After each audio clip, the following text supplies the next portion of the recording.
Well, as always, we want you to know how happy we are that you are with us this morning. And we are thankful for all of those who are watching us live. And we are thankful for those who watch us live later in the day or listen to us later in the week. And we have many who are visiting with us this morning. Some I recognize. Linda has all her family here, and some I don't recognize. Susan and I have a surprise guest this morning, at least a surprise to Suze, not to me. I knew that Kim Allen was coming to be with us this morning. Suze and Kim taught together for years in Bible classes, and I've always called Kim my personal banker. I never went to the bank. I would just call Kim, and she would take care of whatever I needed. And so, Kim, we're glad that you're here. Glad that all of you are here this morning. I have been kind of bogged down. You probably know that for at least a month now in this John chapter 13. For months and months and months, we've been in the Gospel of John. And we got to John chapter 13, and we hear Jesus saying to the 11 apostles who remain, Judas is already gone, that you must love one another. And by this, the world is really going to know whether or not you belong to me if you love one another. And then we've heard John, the same writer, talk late in his life in the book of 1 John with statement after statement after statement about this thing of love. And we spent the last at least 3 weeks trying to digest the gravity and the magnitude and the difficulty of this idea of love. And you can see the title of today, that love solves problems, but in order to make that work, to make that lesson mean something to you, I want to tell you a story. It's a story about a true congregation. This is not a made-up story. As I tell you the story about this congregation, it's, by the way, the only Christian congregation that exists in the city. And it is a really corrupt city. You may think that we know corruption here in Cordell, but we don't know any kind of corruption across the Midwest like they knew in this particular city. While I'm telling you the story of this congregation, I want you to think what you would do if you lived there and you were a part of it. Would you stay or would you leave? Would you just quit? Or would you try to solve some of the problems? And frankly, I can't tell you how I would answer that question. I don't know for sure how I would be if I was in that situation at the moment. But this particular church had in it what you and I might call, we used to call them cliques. Anybody recognize that term? It's kind of an old term. But it's a little group here, and they have their kind of group, and they don't really want anybody else to come into their group, and they don't associate too much with the other groups. And then you have another group, and it's just filled with these cliques. And the way those cliques kind of work is they have decided that we will form together around the teaching of one person. And so you have a group that sits over here, and they say, we like this teacher because this teacher, we believe, is more right than the other teachers. And someone over here, they're a part of a group, and they say, well, we like our teacher best because he just speaks better. And back over there, they're saying, but our teacher is so kind and so encouraging, and we're just going to stick with him. But that's not all. They bicker and fight about all kinds of things. Any little issue that comes up, they tend to fight about. And sometimes the issues that come up apparently are issues that are kind of heavy issues, like who gets the money and who doesn't get the money, and about my rights and about property. And so they have to go out and find a local judge and say, who's right in this situation? And remember, I told you it was a corrupt city in which this church lives. And so the immorality is great in the city, and it's come into the congregation. And there's even incest inside the congregation. And prostitution is rampant in the city, and so some of the men in the congregation will leave and they'll go out into the streets and find a house of prostitution. They'll engage in that without thinking anything about it. So it's really, really immoral. So what would you do? Would you stay? Would you leave? Would you just quit? And not even finished yet. This is a true story.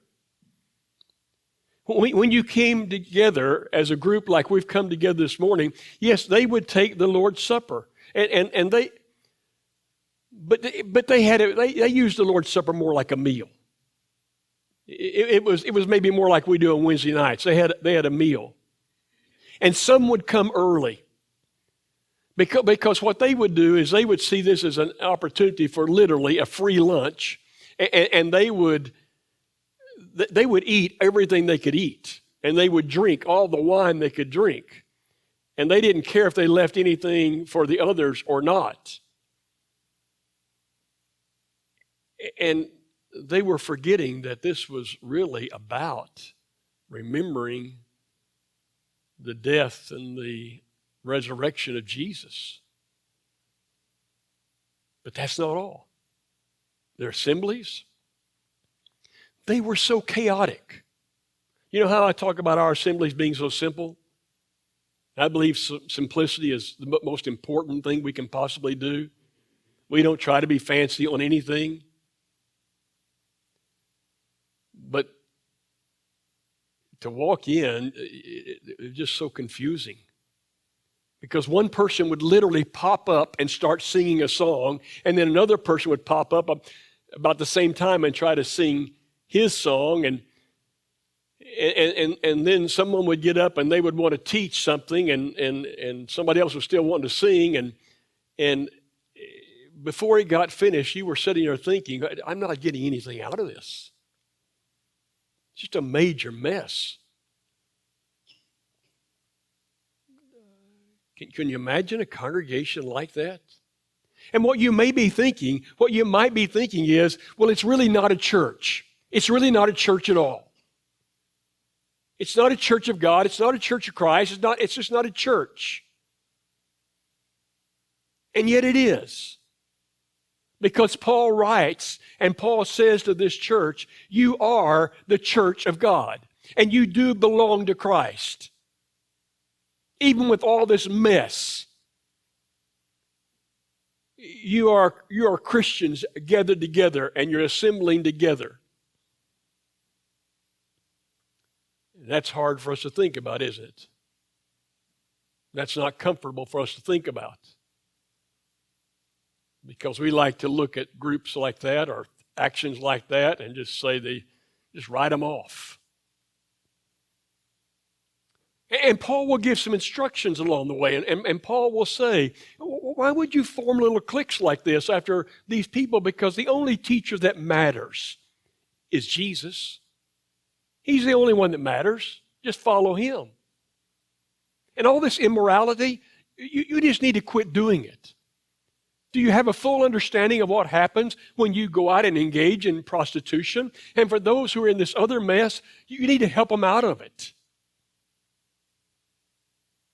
And when it comes to the assembly, you need to stop and really think of what you're doing with the Lord's Supper. It's a remembrance, but it's more than that. That's where he says it's a function where we do it all together. And we participate together in remembering. And we're strengthened because we remember together. And these assemblies, what he really says is just put some structure to it. Just put some structure to it. One person at a time, get up. Make it simple. And that's where he'll write, you ought to do it decently and orderly. And have we ever taken that out of context? Because my definition of decently orderly is different from Janet's, and it's different from Zonel's, and we use that opinion to make our own things what it ought to be, and just put some structure to it. You know what? As Paul gives all this instruction, he must understand that people don't follow instruction very well. Everybody got that? People don't follow instruction very well. So how many classroom teachers do we have in the group? And we got a bunch. Do people follow instructions very well? No. And Greg's a longtime football coach. Does every player on the field follow instructions really well? No. And practice after practice after practice, they say, do it this way, and they get out there and they don't do it that way. And so Paul comes along and Paul says, okay, there's something else. There's something else that'll solve all the problems. It's the missing thing here. And everybody in the audience now knows what it is. Don't you? Everybody in the audience knows the church I'm talking about? At Clinton? No. Erase that, Burke. No, don't take that out of the lot. It was at Corinth. And at Corinth, Paul comes to chapter 13 and he says, what you need to understand is the thing that I've called love, that we've been talking about. What you've missed is what Jesus was talking about in John 13, though they didn't have John 13 back then. And what you miss is what John is talking about late in his life, though that hadn't happened yet. What you've missed is love. And so I want you to look at the first 3 verses of chapter 13. And Bert puts them on the screen, and you're going to find out that you could have the ability to speak so that it would be absolutely wonderful. That you could keep people literally spellbound. And if you didn't do that with love, look at what he says. It's like a resounding gong or a clanging cymbal. Now, I think the musicians say that when you have an ensemble, that means you have many, many instruments playing together at one time. It can make beautiful music. And at the right time, a cymbal can make, it can be a part of the ensemble. But if it's by itself, what's it sound like? It's horrible. Just go buy your little children or your grandchildren a cymbal for Christmas. And let them walk around the house just banging it and see how you get along.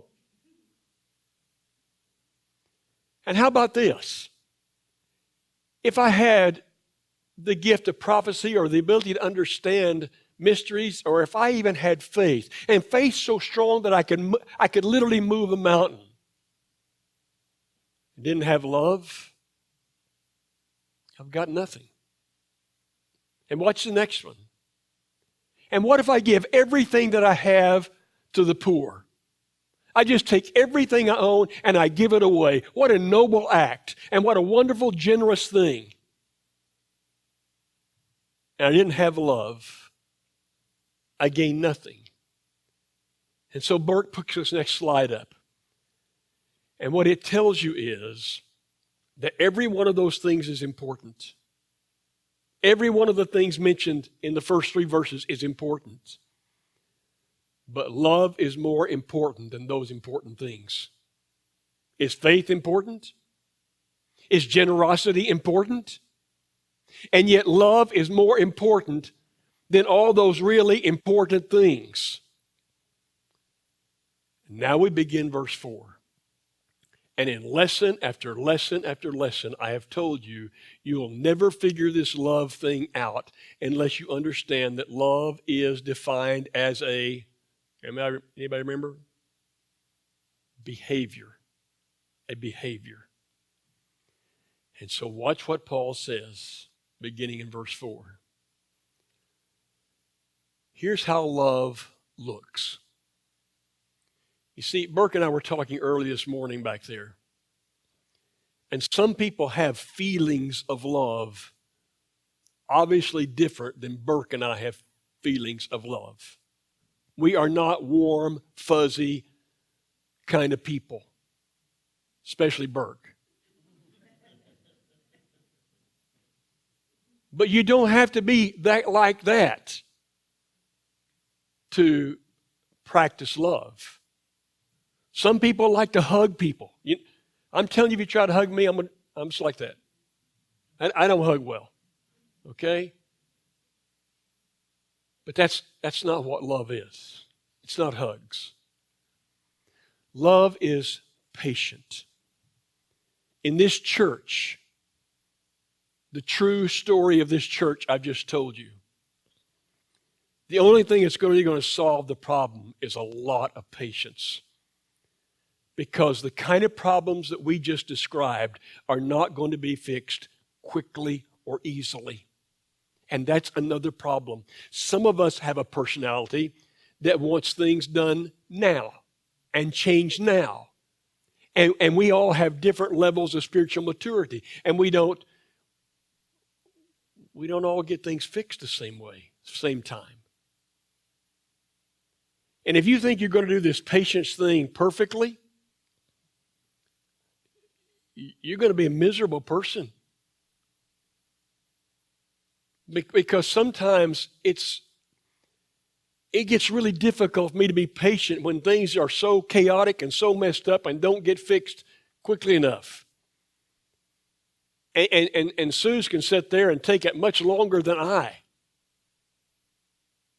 But you got to try to understand people, and you got to want to be patient. And then here comes that kindness thing. And all these people are doing it a way I don't like, and doing it, and it's easier to be rude. And by the way, I've noticed this about myself. When I'm tired, I'm more rude than I am kind. When I'm under pressure, when I can't figure out how to solve it, when I'm stressed, I'm more rude than I am kind. And yet it's kindness in those areas that are contentious that allows things to begin to work and get solved. And Paul calls that love. And it's certainly not proud. Love never acts in pride, because if you're going to take pride into that mess that we've just described, pride looks like this. It believes I know a little more than everybody else, and my opinion is better than everybody else's opinion, and my way is the best way. And pride says, and there's no question about it, it's my way, and my way is best. That's why if you have an elder who's got pride, you got real problems. That's why if you have any kind of leader who's operating from pride, you got real problems. And by the way, this kind of love, it will not only solve problems in a church, it'll solve problems in a marriage. It'll solve problems with your children. It'll solve problems where you work. I can never talk about love where I work. Oh, you don't have to talk about it. You have to do it. And then he keeps on going. Love is not dishonoring, self-seeking, selfishness. Selfishness is my way. Selfishness is thinking about myself. It's not easily angered. Some days that works well for me, and some days that doesn't. I've told you before, I wish I could be more like my dad. Out of almost 94 years, lacking 10 days, so I'm angry one time in my life and never heard him raise his voice. People can't say that about me. Because when you get angry, how many times do I have to say it? When your emotions go up, your intellect does what? It goes down. There's inverse proportionality.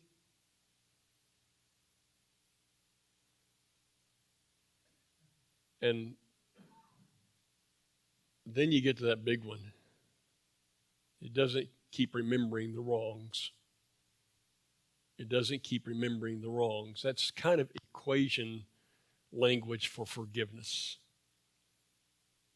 It's kind of the idea that I don't have to dwell on what you did 30 years ago, or I don't have to dwell on what you did 50 years ago. I don't have to dwell on it. It keeps no record of wrongs.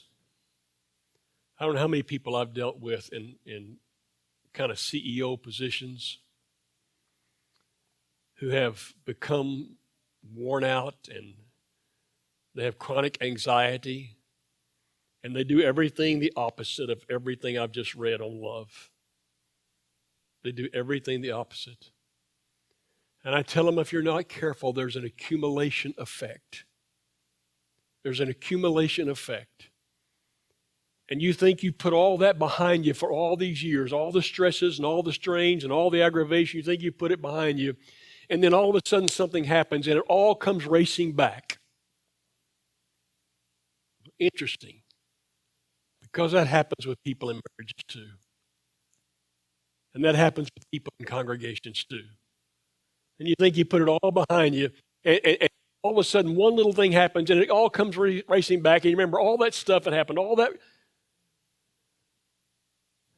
But love works at it.